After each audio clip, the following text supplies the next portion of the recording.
Moja kati ya story inayosambaa kwenye mitandao ya kijamii ni hii kuhusiana na Madam Rita. Usiku wa jana lilifanyika tukio la Miss World Tanzania mwaka 2026 katika ukumbi wa Superdome Masaki. Kama ilivyo kawaida ya medias, wanafuata watu maarufu kwa ajili ya kuwaomba interview, kuzungumza nao mambo mawili matatu ya kile ambacho kinaendelea. Sasa online media tofauti zilimfuata Madam Rita kwa ajili ya kutaka interview na yeye akakubali kabisa, na baada ya hapo anaanza kufanywa mahojiano. Madam Rita akaangalia ni media gani hizi, kuona ni media ndogo akasema siwezi kufanya interview na media uchwara. Kwa ni moja kati ya tukio ambalo linaenda sana kwenye mitandao ya kijamii. Hii hapa video yake, msikilize namna ambavyo ameongea, lakini pia kwenye mitandao ya kijamii amepondwa sana kwa tukio hili.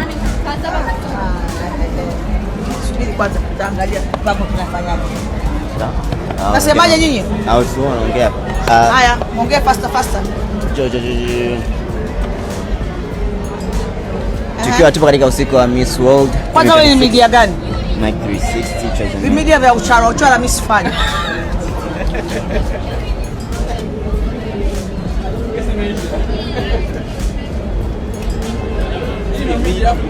Moja kati ya media ambayo walimfuata kufanya naye mahojiano ni Mike 360. Wameposti video hii na nimeona comment nyingi sana kwa kile ambacho amekifanya. Nimeona comment ya kwake Anskana anasema pole sana, wote tunaanza kama uchwara but the rest we are here. 2013 nilikuwa na shoot na Jinako, wimbo unaitwa Morali.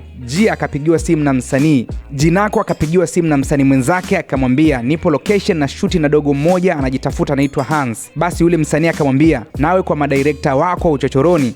Then ilikuwa ni loudspeaker, ni 3 years ahead. Huyo msanii alikuja kulipa milioni 25 kushuti na huyo director wa uchochoroni, so upo sehemu sahihi sana, take it. Ameandika hivyo. Lakini pia nimeona comment ya kwake Wolper, ameandika poleni sana na muombea msamaha pia, you know things my dears, life mambo mengi nao, msameni sana, nyie ni watu muhimu kwetu.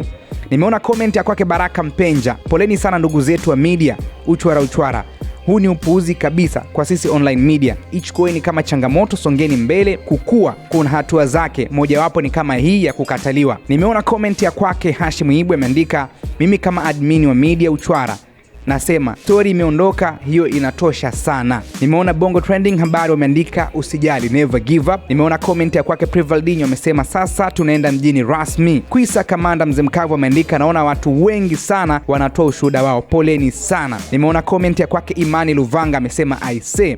Kwamba mikuwa na comment nyingi za wadau mbalimbali wa media wakikerwa na kitendo cha Madam Rita kuita media uchwara. Maoni yako ni yapi? Yaweke kwenye uwanja wa comment. Usisahau kusubscribe, bonyeza alama ya kengele uwe wa kwanza kupata taarifa zetu mbalimbali. Mimi ni Sadi TZD, hii ni Simulizi na Sauti.